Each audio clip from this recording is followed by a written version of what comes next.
Now that put these blue boxes with the title of that editable region around this area.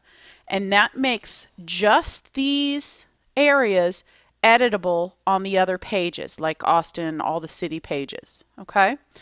So what we need to do now is we want the height of our divs to be we want them to be determined by the amount of content in them. So it won't be the same height necessarily on each page. So in my content div, I'm going to go to the height, and I'm going to hold down this little button, and I'm going to change it to auto. And that's going to shrink it quite a bit. And then I'm going to go to the container div, and I'm going to do the same thing for that.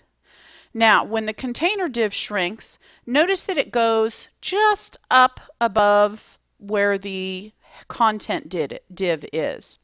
So I'm going to need to go into my code, and I'm going to find the very end of my code where the very last div closes. Remember, this is the closing of our container.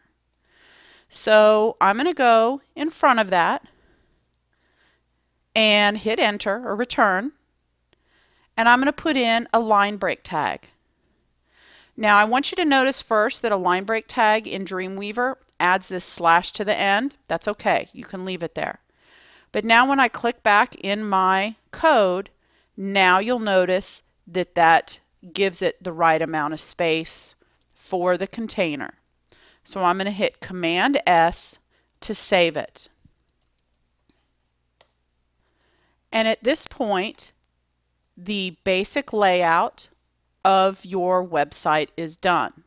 That's more or less what it's going to look like with the content filled in. So I'm going to go ahead and close this Dreamweaver template, and you can go on to the next video.